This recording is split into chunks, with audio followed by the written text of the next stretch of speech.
Isang magandang gabi po sa ating lahat. Mga minamahal po namin taga-subaybay, taga-pakinig, magandang gabi po muli. Salamat po sa Diyos at tayo po ay muling makakapag-aral ng salita po ng Diyos. Ngayong gabi ay tayo po ay muling mag-aral at ako po ay inyo pong muling samahan sa atin pong muling pag-aaral ng salita po ng Diyos. So, salamat po sa Diyos at tayo po ay muling binigyan ng pribilehyo upang tayo po ay makapag-aral.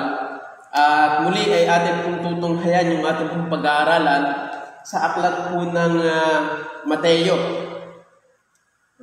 Sabi po dito ng talata, Mateo chapter 2, verse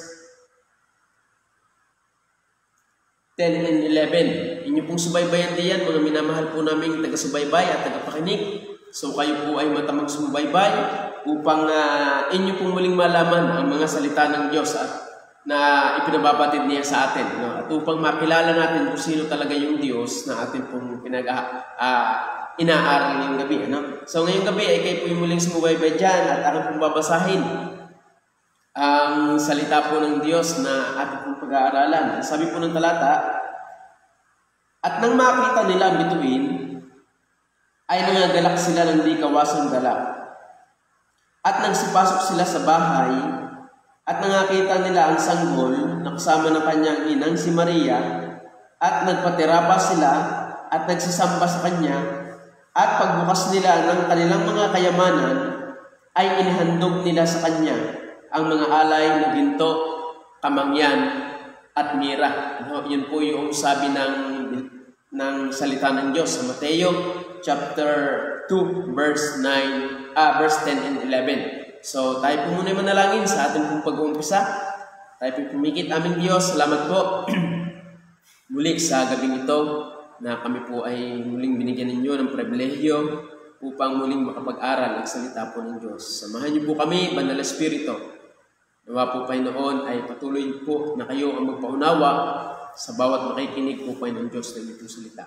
Ako po na inyong abalingkod ay inyong patuloy na gamitin kasangkapan upang ang inyong pong mayamang salita ay aking pong may bahayag at upang maunawaan po ng bawat makikinig ng Diyos. Patawad po sa inyong pong nasumpungang kasalanan sa aming mga buhay, mga pagkukulang, mga sinasadyang at hinding kasalanan, Panginoon Diyos. Kami po ay muling nagpapalinis sa inyong pong bugtong na anak, sa dugo ng inyong bugtong na anak ng Panginoon Jesus. Nawa o Diyos na kayo po ang patuloy na magpala sa inyong mga buhay at kayo po ang patuloy na mahabag patuloy sa amin.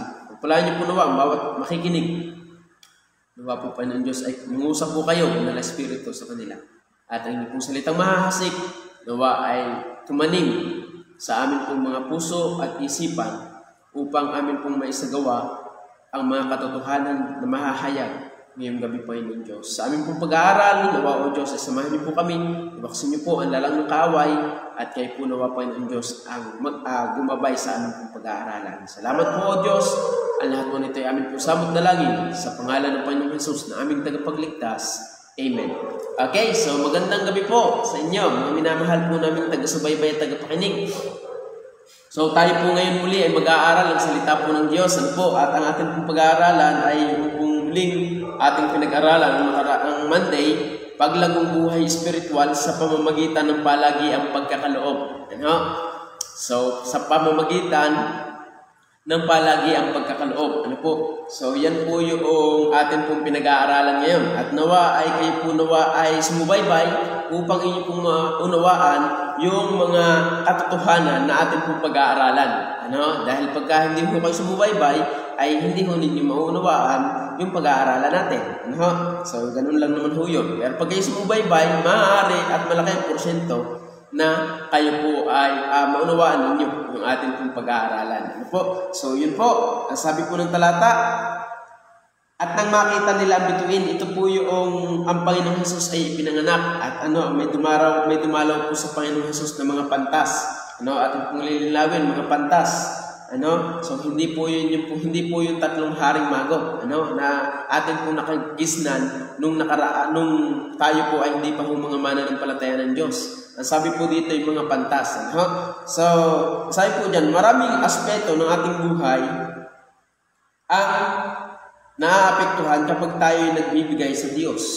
Yun po yung katotohanan. At ito'y nakikita sa ating buhay kapag tayo'y nagbibigay sa Diyos. No?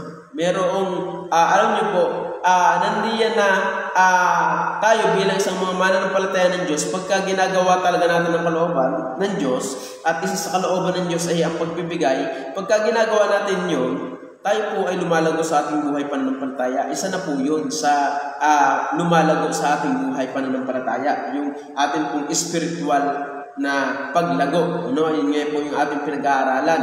At syempre, pag tayo po gumagawa ng kalooban ng Diyos, hindi naman, imposible hindi tayo lumago. So, ang hindi lang ang lalago ay hindi yung gumagawa, hindi nagawa ng kalooban ng Diyos. Pero yung gumagawa ng kalooban ng Diyos, malaki ang porsyento at malamang-lamang po, mga minamahal, na lalago yan sa kanyang pananampalataya. At isa sa kalooban ng Diyos ay yun pong pagbibigay, mga minamahal. So ngayong gabi atin pong pag-aaralan yan. At ano yung makikita nating katotohanan dito po, sa tagpong ito nang ang mga pantas po ay dumalaw sa Panginoong Hesus nang siya po ipinanganak.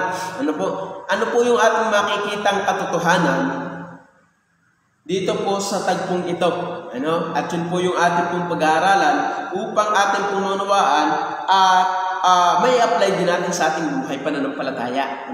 So yun po yung sinabi ng talata. Kaya ngayong gabi kayo po sumubaybay diyan upang atin pong mapag-aralan yun pong mga katotohanan na ipapaalam sa atin ng Diyos, mga minamahal. Dahil pagka hindi po tayo nakinig, hindi po natin ito malalaman.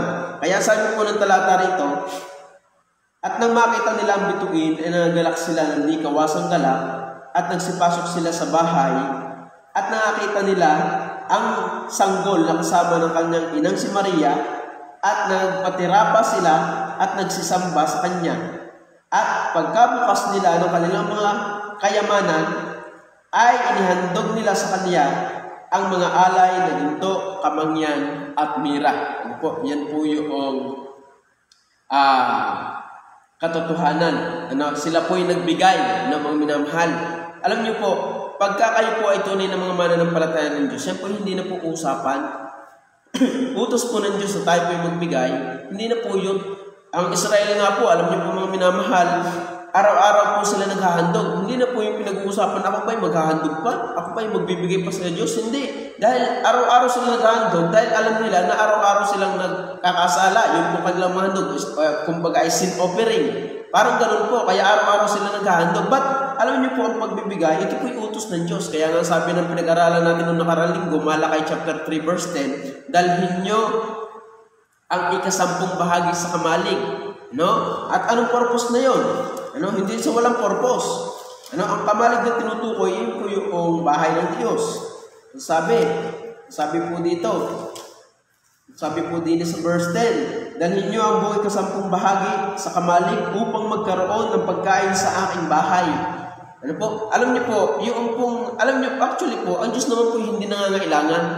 Kaya nga sabi ng Acts chapter 17, tingnan niyo po.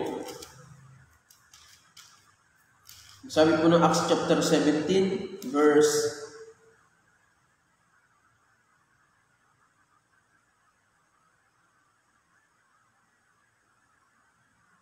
25. Sabi po ng talata, ni hindi rin naman pinaglilingkuran siya ng mga kamay ng mga tao na para bagang siya ay nangangailangan ng anumang bagay. Yung idea, na para bagang siya ay nangangailangan ng anumang bagay.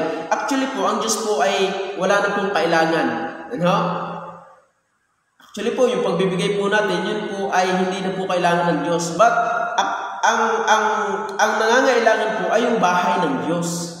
Kaya nga sabi ng talata sa Malakay chapter 3 verse 10, upang may magamit, sabi, upang magkaroon ng pagkain sa aking bahay. At alam niyo po naman, yung inyo pong ibinibigay ay nagagamit po sa gawain sa simbahan. Yun po yung purpose po nun. But, kung ating pong titingnan talagang malalim, ang Diyos po hindi na ho nangangailangan. But isa sa ebidensya na ikaw talaga ay anak ng Diyos at kumbaga po ay isa sa ebidensya na ikaw ay palalaguin ng Diyos, ikaw ay nagbibigay, mga minamahal. Kaya nga sabi ng talata dito, ating kung tingnan na yung katotohanan, verse 11 ng Matthew, sabi po din chapter 2 verse 11, at nagsipasok sila sa bahay at nakakita nila ang sanggol na kasama ng kanyang inang si Maria. So alam niyo po, nung makita nila ang sanggol, ayun pala ang makita nila yung bituin, nagalak na po sila ng hindi kawasang galak dahil ito po inihula na sa Bible. But by the way, mamaya po natin tatalakayin yan. Sabi po ng verse 2, sabi po dito, verse 1 muna tayo, ang babasahin. Nang ipanganak nga si Jesus sa Bethlehem ng Judea, sa mga kaarawan ng Haring Herodes, narito ang mga pantas na lalaki ay nagsidating sa Jerusalem mula sa silanganan na nagsasabi, saan naroon ang ipinanganak na hari ng mga Hudyo? Ano yung purpose noon? Ano yung purpose? Ang sabi, saan naroon ang ipinanganak na hari ng mga Hudyo? Sapagkat aming nakita ang kanyang bituin sa silanganan at naparito kami upang siya'y sambahin. At pagdating ng verse 11, yun nga po, ang ebidensya ng pagsamba ay nagbigay sila. Ng verse 11, at nagsipasok sila sa bahay at nakakita nila ang sanggol na kasama ng kanyang inang si Maria at nagpatira pa sila. Yung pa isa sa ebidensya. At na nagsisamba sa kanya at nagsihandog at pagbukas nila ng mga kanilang kayamanan ay inihandog nila sa kanya ang mga alay na ginto, kamangyan at mira. So unang katotohanan po na makikita po natin dito, in giving we worship the Lord. Mga minamahal, in giving we worship the Lord. Yun po yung katotohanan. Kaya nga sabi ng talata, sabi nga may talata nga sa Bible, pag kayo haharap sa akin, huwag kayong haharap na walang dala. May talata pong gano'n. May talata pong gano'n. Pag kayo haharap sa akin, huwag kayong haharap na kayong walang dala sa Diyos. Mga minamahal. Kaya sabi dyan, isa sa katotohanan natin kung makikita natin dito, in giving, we worship the Lord. Mga minamahal. Ay sabi ng talata, verse 2, saan naroon ang ipinanganak na hari ng mga Hudyo? Sapagkat aming nakita ang kanyang bituin sa silanganan at narito kami upang siya'y sambahin. Ang sabi po diyan, saying, where is he that is born King of the Jews? For we have seen his star in the east and are come to worship him.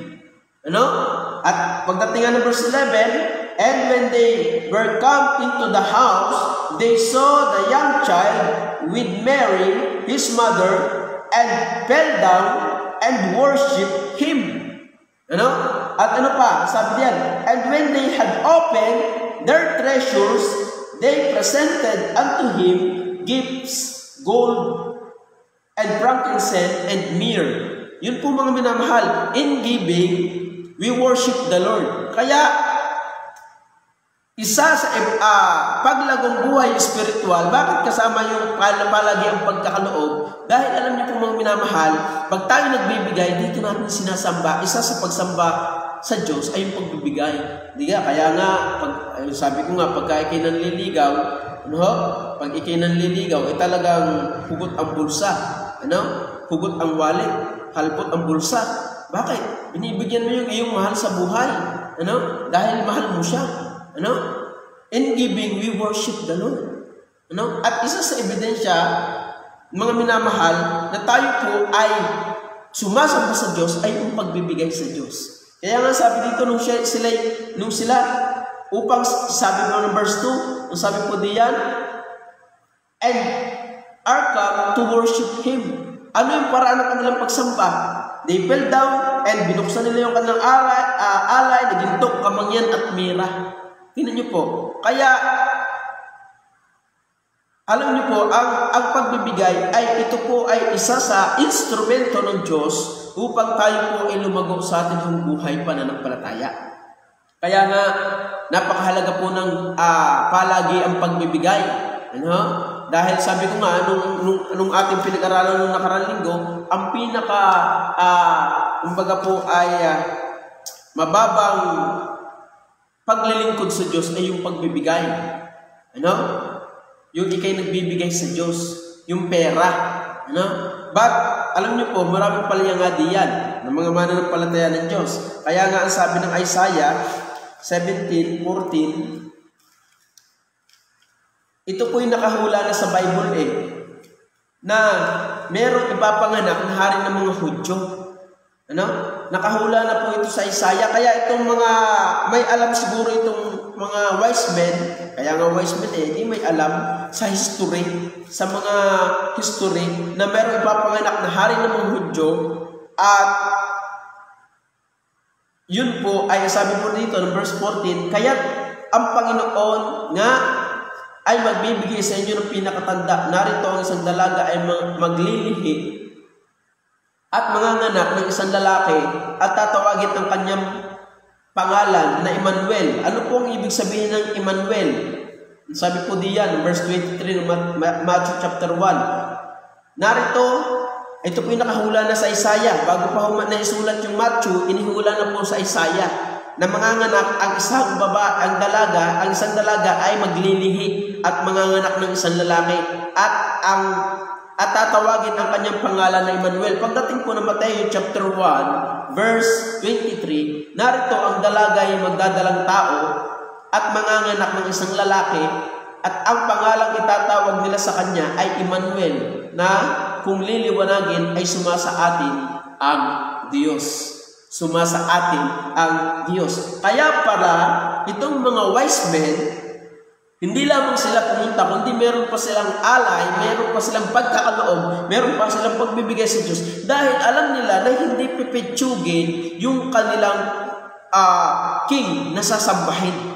Kaya ang sabi po ng talata, ibig sabihin ng Emmanuel na kung liliwanagin ay sumasa atin ang Diyos.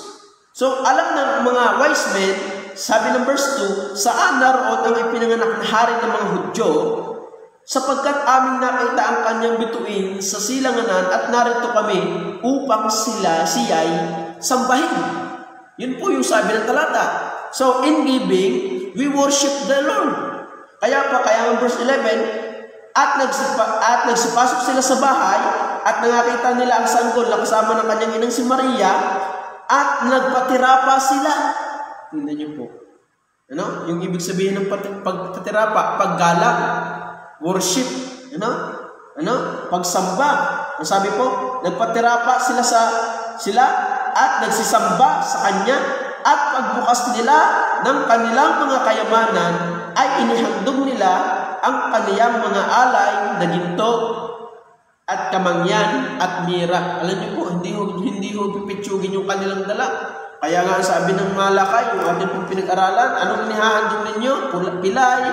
Ano? Ang sabi po? Ang sabi po dito ng Malakay chapter 1, iginagalang ng anak ang kanyang ama at ng alila ang kanyang Panginoon. Kung ako ngay ama, saan nandoon ang takot sa akin? Sabi ng Panginoon ng mga hukbo sa inyo, o mga saserdote na nagsisihama ng aking pangalan, at inyong sasabihin, saan namin hinamak ang iyong pangalan? Kayo'y nangagahandog ng karumal-dumal na hain sa aking dambana, at inyong sinasabi, saan namin nilalabastangan ka? Sa inyong sinasabi, ang dulang ng Panginoon ay hamak, at pagka kayo naghahandog ng bulang at pinakahain, di kasamaan, at pagka kayo naghahandog ng pilay at may sakit, di kasamaan, iharap nga sa inyong tagapamahala kung kalulugdan ka baga niya o tatanggapin baga niya ang inyong pagkatao, sabi ng Panginoon ng mga hukbo. Yan po. So kaya kung gusto talaga natin masamba ang Diyos ng totoo, tayo po'y magbigay ng tapat sa Diyos. Huwag po tayong magbigay ng pipitsugin sa Diyos. Yun po yung sabi ng Bible eh. Anong dala ng mga wise men? Ginto, kamangyan, at mira. Ginto. Oh, tayo nga po ay tiles and offering, tiles lang, hindi pa maibigay. Ay ginto pa kaya? Ano? Ngipin, may ginto. Ano? Kaya yun po yung sabi, in giving, we worship the Lord. Yun po yung sabi ng talata.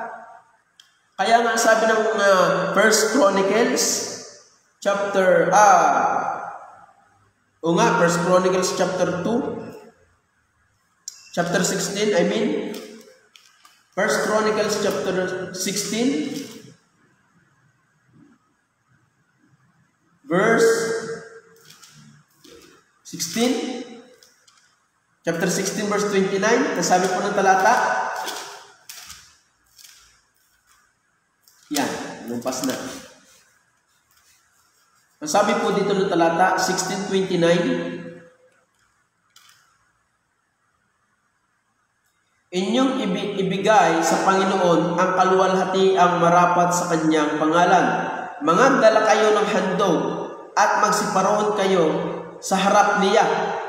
Inyong sambahin ang Panginoon sa kagandahan ng kabanalan. Ano po sabi ng talata? Give unto the Lord the glory due unto His name. Kaya pag tayo po ay naghahandog sa Panginoon ng pipitsugin, tingnan niyo po, ang sabi ng talata, inyong ibigay sa Panginoon ang kaluwalhatiang marapat sa kanyang pangalan.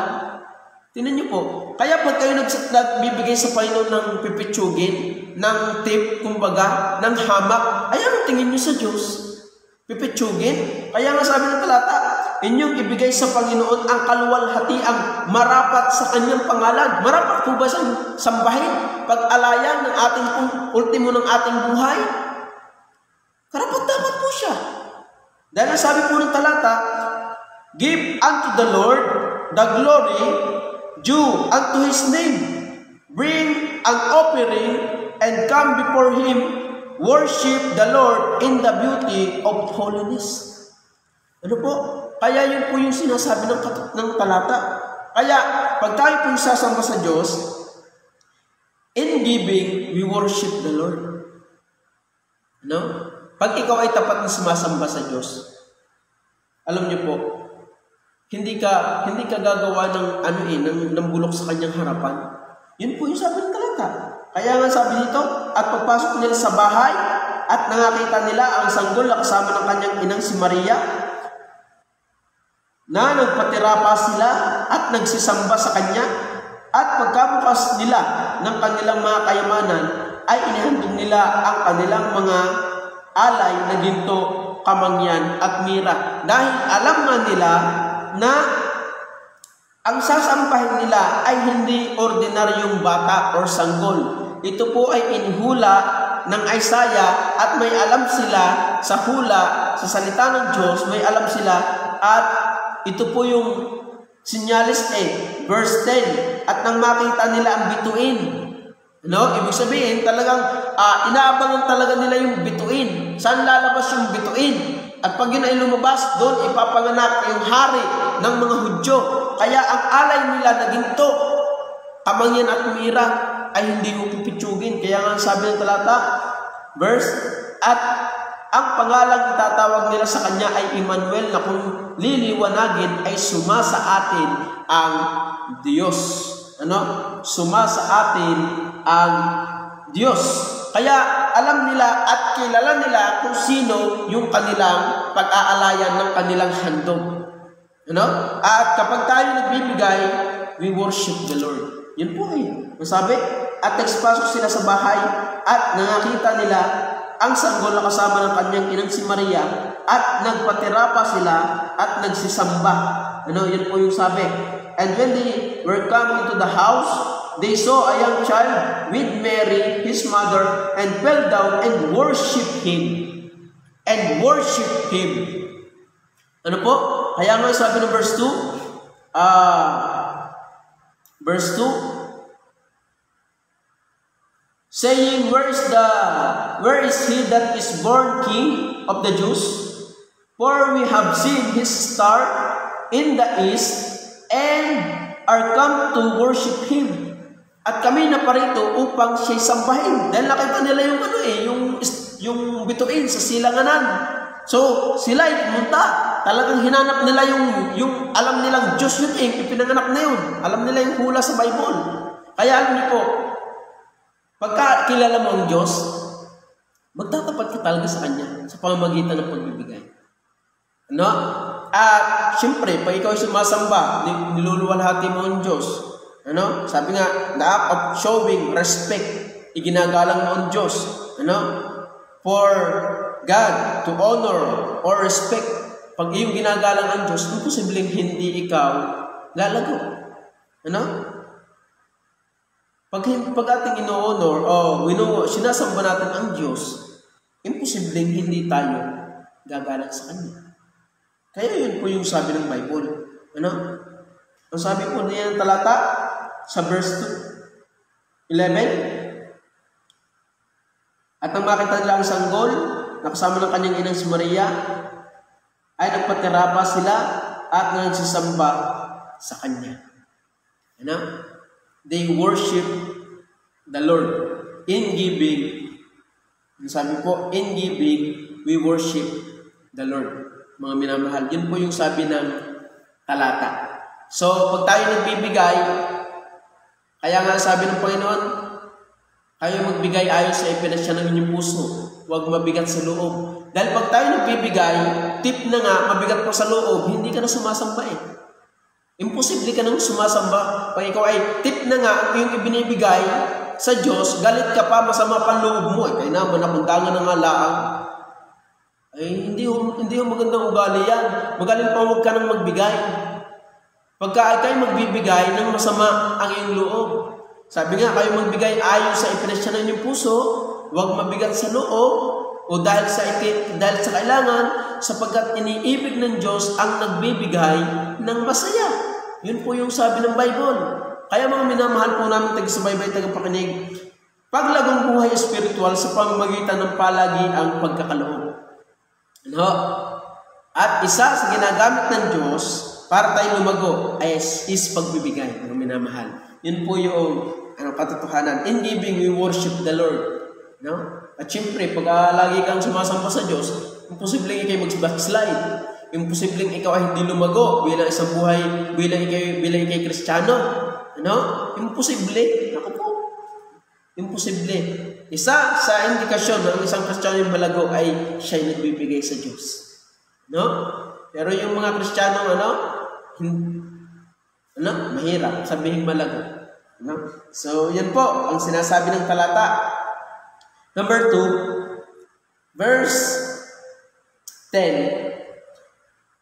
At nang makita nila ang bituin, ay nangagalak sila ng di kawasang galak. In giving, we experience gladness to God.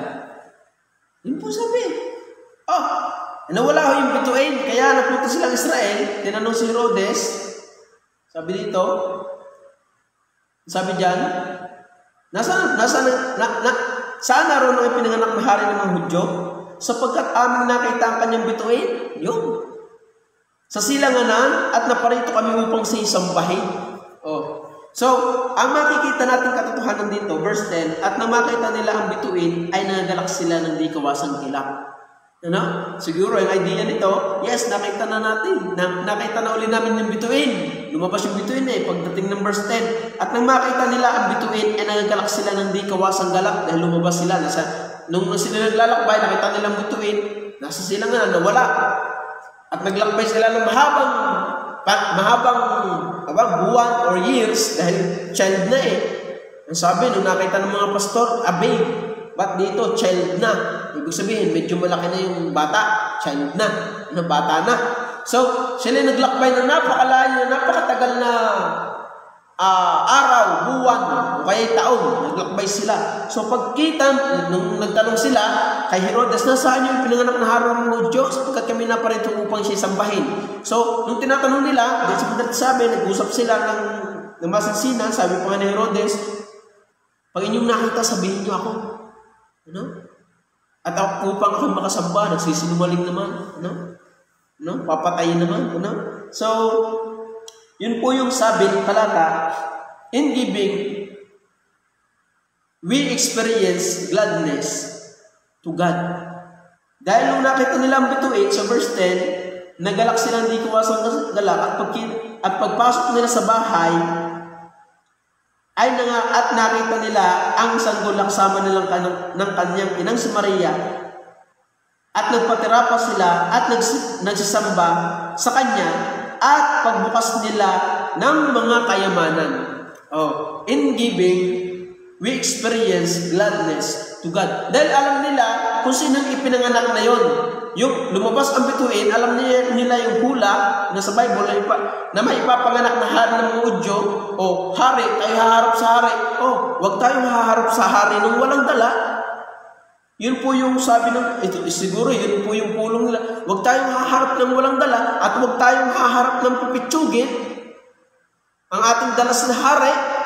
So kaya sila yung nagdala ng panghandog sa Panginoong Hesus doon siya ipinanganak. Kaya nga, in giving, we experience gladness to God. At yun po sabi, at nang makita nila ang bituin, ay nangagalak sila ng di kawasang galak. Sabi, exceeding joy. Exceeding great. Exceeding na, great joy pa. Great pa. So kaya alam niyo po, in giving, we experience gladness to God. At yun po, alam niyo po, yan po yung subok na. Kaya, ari guys, sabihin pa kung hindi yan totoo. Sila natuwa. Yun, nakita natin yung bituin sa silanganan. Hari ng mga Hudyo yun, ipinanganak. Yun ay yung Diyos. Nahula sa Biblia. Yun ang inihula na magliligtas sa sanlibutan. Yung Emmanuel na sinasabi na kung liliwanagin suma sa atin ng Diyos, tayo pumaroon, magdala tayo ng ating maihahandog. Yung pinaka-the best na ating ihahandog sa Diyos dapat walang pula. Ginto, kamangyan, at mira. Yun po yung kanilang dinala. So, yun po yung may ibig sabihin. Yung pong ginto, kamangyan, at mira. So, hindi na po natin pag-aaralan. So, yun po, in giving, we experience gladness to God. Kaya nga sabi ng 1 Chronicles, chapter 29, sabi po diyan, akin mo babasahin ulit. 1 Chronicles, chapter 29, tingnan niyo po. 1 Chronicles chapter 29, ito pong tagpong ito, nung si Haring David po'y buhay pa, ay siya po'y naghanda ng mga kakailanganin sa templo. Yung templo, nung gagawin po ang templo, dahil si Haring David ay hindi po siya nagtayo ng templo, si Haring Solomon po nagtayo. Dahil sabi ng Panginoon, hindi ikaw magtatayo dahil ang kamay mo'y bahay ng dugo, dahil ikaw ay nanggaling sa pakikindigma. Yung galing sa iyong anak, si Solomon, ang magtatayo ng aking bahay. So, sabi po dito, ang idea po sa 6 to 9, kakanyo pong babasahin, na magkagayoy naghandog ng pusa ang mga prinsipe, ng mga sangbahayan ng mga magulang, at ang mga prinsipe sa mga lipi ni Israel, at ang mga pinunong kawal ng lilibuhin at ng dadaanin, pati ng mga tagapamahala sa gawain hari. Verse 9 na magkagayoy nagalak ang bayan dahil sa sila'y naghandog ng pusa. Tingnan niyo po. So, in giving, we experience gladness to God. Sabi po, nang magkagayoy nagalak ang bayan dahil sa sila'y naghandog ng pusa sapagkat sila'y may dalisay na puso. Kaya pala gusto ng Diyos sa atin, kung kayo magbigay ayon sa ipinansyahan ng inyong puso, huwag mabigat sa loob. Dahil pag mabigat sa loob, wala na po kayong galak sa Diyos. Kaya ang sabi dito, nang magkagayoy, nagalak ang bayan dahil sila'y naghandog ng pusa.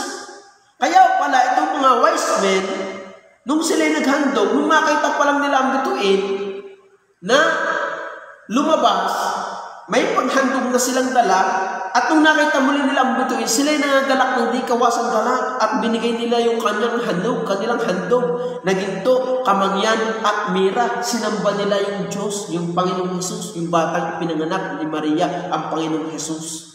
So kaya sabi po dito ng Bible, sa verse 9 ng 1 Chronicles chapter 29, Nang magkagayon nagagalak ang bayan dahil sa sila'y naghandog ng pusa, sapagkat sila'y may dalisay na puso na naghandog na kusa sa Panginoon. At si David naman na hari ay nagalak ng dakilang pagkagalak.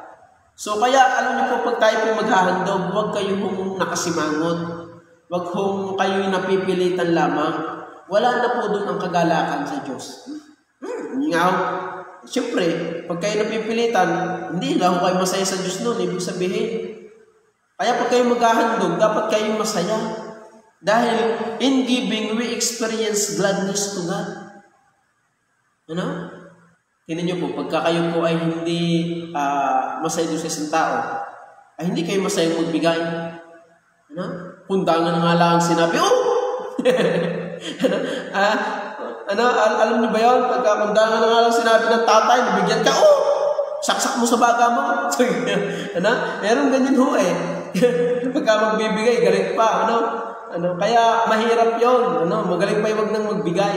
Nasama yun. Walang pag-alakan, hindi masaya. Hindi fulfilling. Hindi maganda ang kalooban. Kaya sabi dito ng Bible, at nang makita nila ang bituin, nangagalak sila ng di kawasang galak. Yes! Nakita natin yung bituin. Yun na, malapit na sa atin. May bibili natin yung ating handog na ginto at Mindoro at Mira. Sige, Kamangyan at Mira. Sige, ano po? Sabi ng talata. Kaya alam niyo po, pag kayo po ay maghahandog sa Diyos, dapat kayo po ay masaya. Dahil doon po tayo po nagagalak. At yun po yung ebidensya na tayo po masaya sa Diyos. Sabi ng talata, nagalak sila nung sila nagbigay because sila nagbigay ng may malinis na puso. In giving, we experience gladness to God. Sabi pa ng 1 Chronicles 29:14,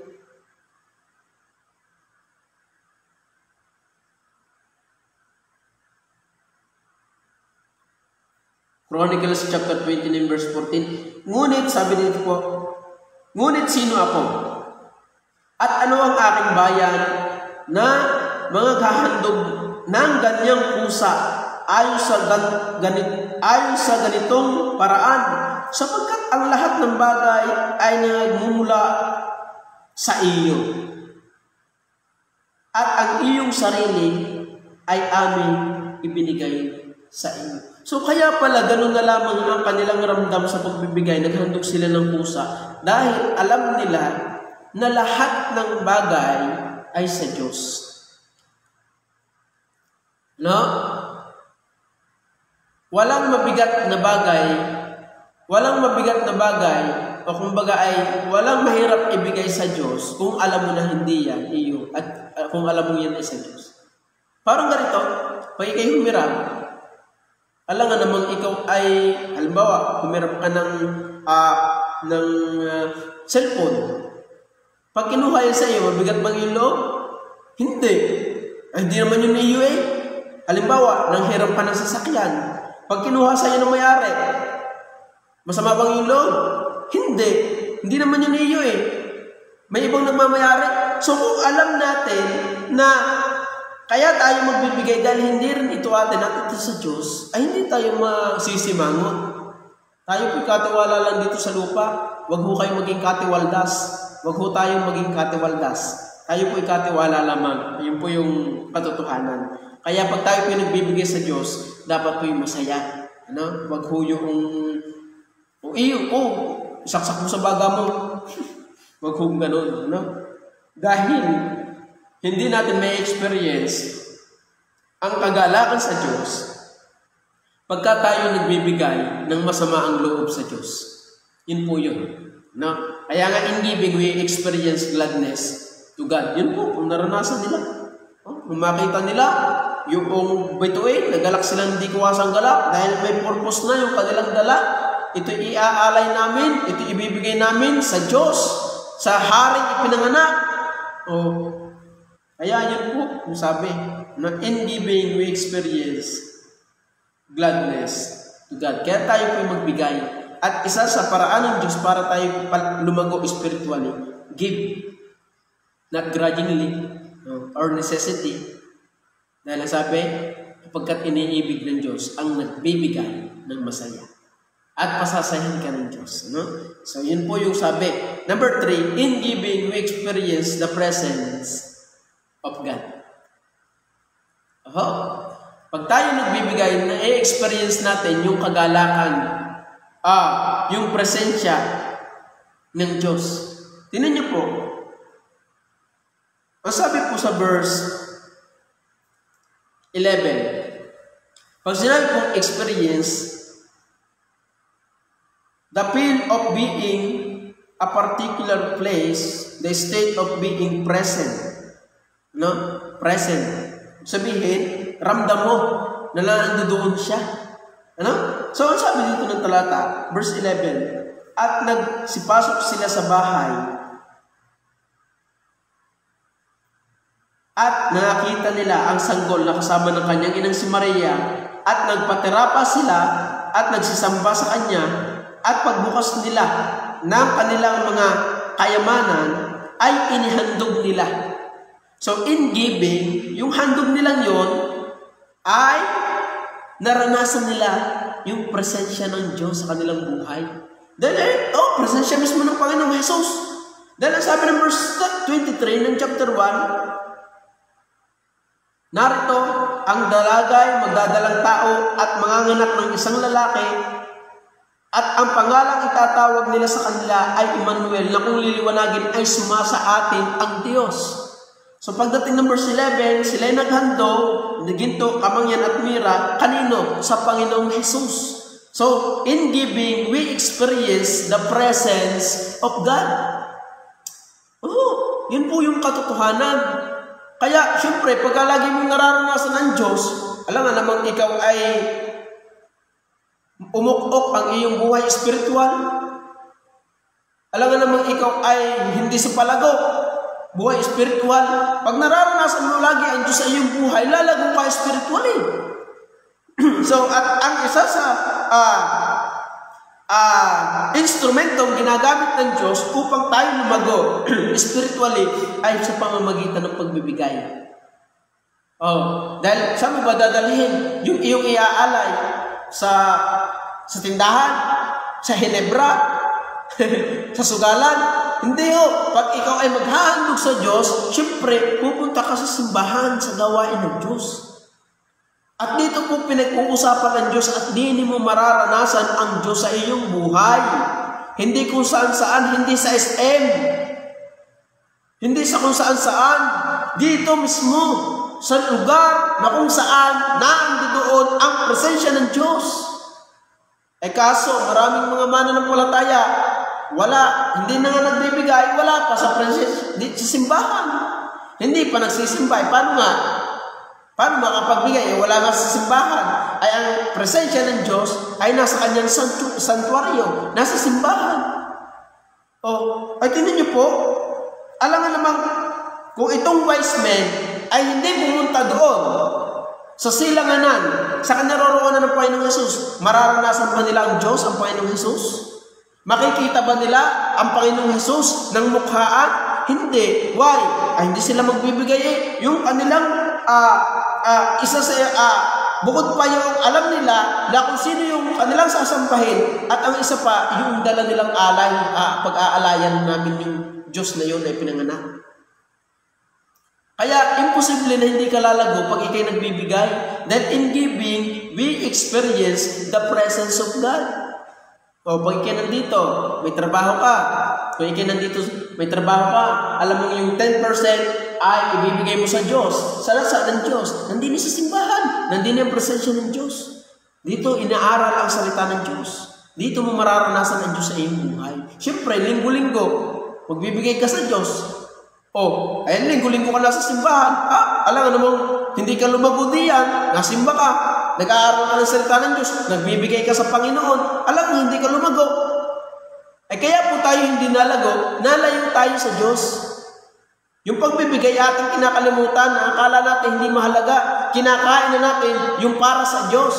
Inaatin na natin yung para sa Diyos, na yun po ay hindi dapat. Kaya nga sabi ng talata sa Malakay chapter 3 verse 10, dalhin nyo. Sabi, dalhin. Ang sabi, bring. Sabi, bring ye all tithes into the storehouse. Yung storehouse na sinasabi ay yung simbahan. May dadalhin kayo doon. At kung ano yung dumating sa inyong biyaya ng Diyos, yung 10%, bigay niyo sa Diyos. Imposible namang walang biyaya sa inyo sa loob ng nagdaang isang linggo. Yung buhay pa kayo, dapat kayo magpasalamat pa sa Diyos di na sa unahan. Tayo na pa pasalamat sa Diyos. Yung oras natin, dapat ibinibigay natin sa Diyos. No? Tayo yung dakilang magnanakaw Ang dami natin hindi binibigay sa Diyos. Kaya yun po sabi, bring ye all tithes into the storehouse, that there may be meat in mine house. Yun po yung sabi. No? At hindi lang naman yun nagagamit po. Kaya ganito po yung ating simbahan. Pagdating dito ninyo, ay maganda, may aircon. Dahil ito po ng mga pagbibigay ninyo. Yun po yun. Dito po nagagamit yung inyong pagbibigay. Upang ang gawain ng Diyos ay lumaki at lumago. No? Hindi po yan ibinubulsa. Ito po, kitang-kita ninyo. Yan, yung ebidensya. Dahil kung kami dati talaga sa Ilaya, kita mo, talagang nung kami nasa Ilaya pa, biyaya mo ng Panginoon, tayo nakalipat dito, nakabili tayo ng lupa dahil ng giving, first fruit, tithes and offering, nakabili tayo ng lupa. Yan, etc. Lahat ay gumanto. Nung kami pinasa Ilaya, ay tunay na nakita yung langit, dahil butas yung bubong. Pero biyaya po ng Diyos, pag tayo pinagtatapat, malaki po ang nagagawa na yan sa gawain ng Diyos. Yun po. Kaya niyo pong tatandaan, in giving we experience the presence of God. Kaya, alam niyo po, pagka lagi pong nararanasan ng Diyos, pamamagitan lagi ng pagbibigay. Una, binigay ko po ang aking buhay, naranasan ko lalo po ang Diyos sa aking buhay. Dahil kung wala pa sa Diyos, kung hindi po nagsusuko ng buhay, iba ang hatak ng mundo. So, salamat sa Diyos at ako yung nilagay niya dito sa gawain ito. Dahil kung ako po nasa mundo, baka ako ay malayo na rin sa Diyos. Backslider na din. But may paraan naman ginagamit ang Diyos para hindi tayo lumayo sa Kanya. Para tayo sumaya sa Kanya. Ito po, isa. Sa paraan ng Diyos para tayo lumago spiritually at manangan sa biyaya ng Diyos ay yung pagbibigay. Kaya nga sabi ng talata, in giving we experience gladness to God. Yun po. Kaya mga minamahal, yun po yung sabi ng talata. Sabi pa ng 2 Chronicles chapter 7. 2 Chronicles chapter 7 verse 1 to 3.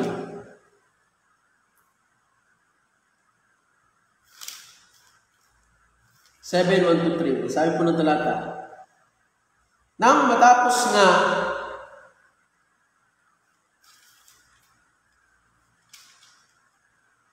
ng pananalangin ni Solomon, ang apoy ay lumagpak mula sa langit at sinupok ang handog na susunugin. Naghandog na dito ang bayan at ang mga hain at napuno ng kaluwalhatian ng Panginoon ang bahay, yung templo. At ang mga saserdote ay hindi nakakapasok sa bahay ng Panginoon sapagkat napuno ng kaluwalhatian ng Panginoon ang bahay ng Panginoon. At ang lahat ng mga anak ni Israel ay nagsitingin na ang apoy ay lumagpak at ang kaluwalhatian ng Panginoon ay nasa bahay at sila ay nagpatirapa sa lupa sa pabimento at nagsisamba at nagpasalamat sa Panginoon na nagsisipagsabi sapagkat siya ay mabuti, sapagkat ang kanyang kaawaan ay magpakailanman. Tingnan niyo po, ang sabi nandito ng talata, at ang lahat ng mga anak ni Israel ay nagsitingin ay nagsitingin nang ang apoy ay lumagpak. So, ang aral na pinupunto po rito, so, in giving, we experience the presence of God. So, yung mga anak ni Israel, yun yung mga naghandog. At yung apoy na bumagsak sa langit, yun ang sumupo doon sa mga handog ng mga anak ni Israel. At pagdating po ng verse 3, nakita nila Yung apoy, sabi, at ang lahat ng mga anak ni Israel ay nagsitingin nang ang apoy ay lumagpak. Talaga naman, sarap nung maranasan po na yun. Ano po, talagang, at sila'y, verse, lumagpak at ang kaluwalhatian ng Panginoon ay nasa bahay.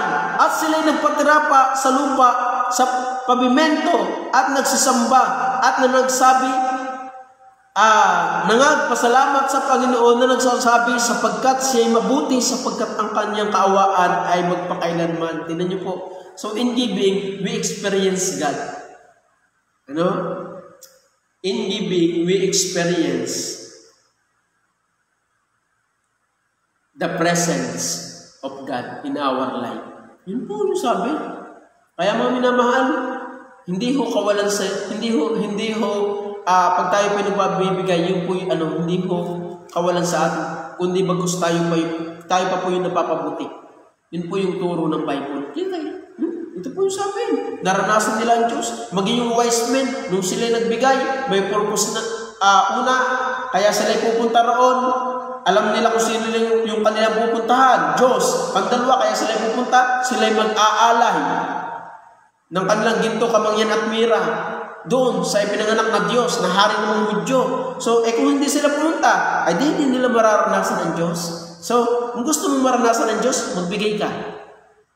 Araw ng linggo, sumimba ka, magbigay ka.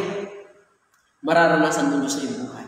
At lalago tayo spiritually. Kung linggo-linggo tayo nasimbat nagbibigay sa Diyos. Yun po yung sabi ng ating pong pinag-aaralan. Yun po yung sabi. Kaya, gusto niyo pong lumago? Ayun po yung sabi ng Bible. Ano? Yun po yung sabi ng Bible. Hindi po yun aking sabi. Sabi po yun ng talata. Kaya nga sabi po diyan sa Matthew chapter 2 verse 2, saan naroon ang ipinanganak na hari ng mga Hudyo? Una, alam nila, hari ng mga Hudyo. So, alam na nila kung sino yung kanilang sasambahin. Hari ito yung inihula sa Isaiah chapter 7 verse 14 na isinulat sa Matthew chapter 1 verse 23. Narito ang dalaga ay magdadalang tao at manganganak ng isang lalaki at ang pangalang tatawag nila sa kanya ay Emmanuel, na kung liliwanagin ay sumasaatin ng Diyos. So pagdating po ng verse 2, saan naroon ang ipinanganak na hari ng mga Hudyo? Ano? Kaya nga si Herodes ay nagtaka sabi, nang marinig ito ng Haring Herodes ay nangaglumihanan siya at pati ang buong Jerusalem. Tingnan niyo po, dahil sabi, verse 4, at pagkatipon, sabi, sino yung hari? Hindi ako hari, sabi ni Herodes. Ako naman ang hari dito, wala namang hari iba. So ano yung sinasabi ng mga itong saan ipinanganak ang hari ng mga Hudyo? Kaya ang sabi ng verse 4, at pagkatipon sa lahat ng mga pangulong saserdote at mga eskriba ng bayan ay siniyas at niyas sa kanila kung saan kaya ipapanganak ang Kristo. At sinabi nila sa kanya sa Bethlehem ng Judea, sapagkat ganito ang pagkasabi ng propeta, at ikaw Bethlehem sa lupa ng Huda, sa anumang paraan ay hindi ikaw ang pinakamaliit sa mga pangulong bayan ng Huda, sapagkat mula sa iyo'y lalabas ang isang gobernador na siyang magiging pastor ng aking bayan, Israel. So hula na po yun. So kaya nagtanong, saan naroon ang ipinanganak na hari ng Hudyo? Sabi ng mga wise men. Ayun po yung sabi. Kaya sabi po in giving, we experience the presence of God. Dahil kaya sila nagbigay, kaya nila naranasan ang Diyos, dahil kaya sila pumunta doon. Una, alam nila kung sino yung kanilang sasambahin. Pandalawa, may bibigay sila, may purpose, may ihahandog sa kanila upang siya'y sambahin. At isa sa pagsamba ay mayroong alay na ginto, kamangyan, at mira. Yun po yung sabi ng Bible. Kaya mga minamahal, yan po yung sabi ng talata. Hindi po yan natin. So, in giving, we worship the Lord. No? Siyempre, pag kayo magbibigay dito, ang pag-aaralan salita ng Diyos, hindi ka sumamba. At yun po yung sabi. In giving, we experience gladness to God. Sasaya tayo, mararanasan natin yung kagalakan na di masayod sa ating buhay. In giving. Dahil pag dito tayo nare-revive. Pag tayo nag-aaral sa salita ng Diyos, dito tayo nare-revive. Nire-revive tayo ng Diyos, mga minamahal. So, muli tayong gagala. Kaya nga sabi ng talata sa Psalms 51, sabi po ng talata, sabi dito ng chapter 51 verse 14, sabi po,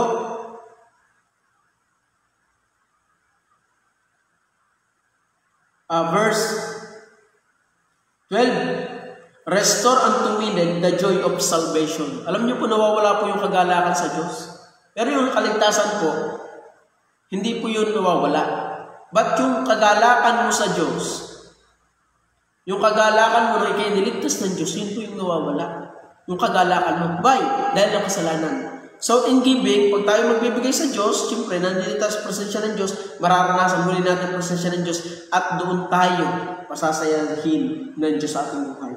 Restore unto me the joy of thy salvation. Yun po yung sabi ni Haring David, yung siya bumagsak sa kasalanan. In giving, we experience gladness to God. Number 3, in giving, we experience the presence of God. So, gusto niyo pong maranasan ng Diyos sa inyong buhay? Magbigay. Yun po. Simple. Magbigay. Kaya salamat po sa Diyos sa biyaya na tayo po ay biniyayaan niya muling makapag-aral lang patungkol sa pagbibigay.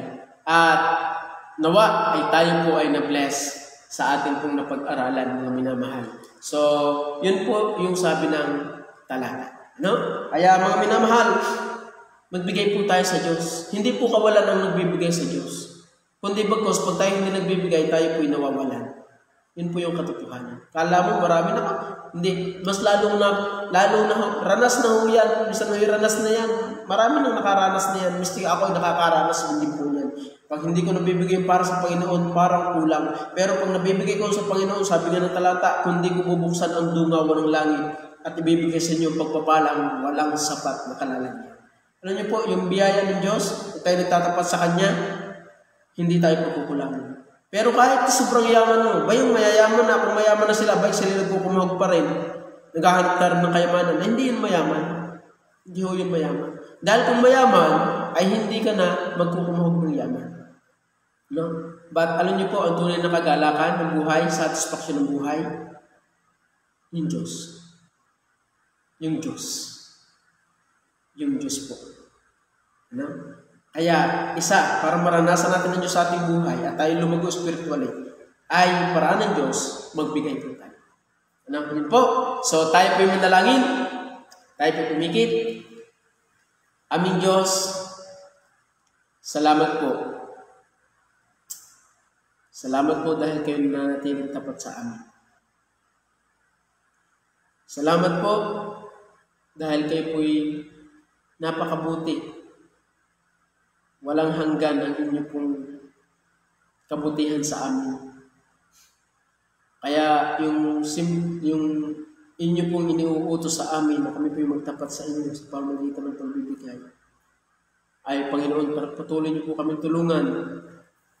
Banal Espiritu, kayo po nawa ang patuloy na kumasa, Panginoon Diyos, sa amin upang magawa po namin yung inyo pong pinagagawa sa amin at yung po yung pagbibigay.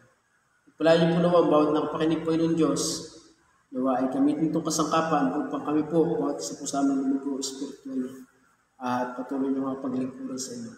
Palayo niyo po nawa ang aming napag-usapan at ingatan niyo po muli kami sa ngayong gabi at kayo pong patuloy na pala at maging sa akin po mahal. Salamat po at ang lahat po nito ay magpusamot na lagi sa pangalan ng Panginoon Jesus. Amen. So, salamat po sa inyo pong sumubaybay at nawa ay kayo po ay na-bless at may natutunan sa ating po ng pag-aralan. So, bukas po ulit, nayayahan po ulit namin kayo. Salamat po sa inyo lahat at God bless po.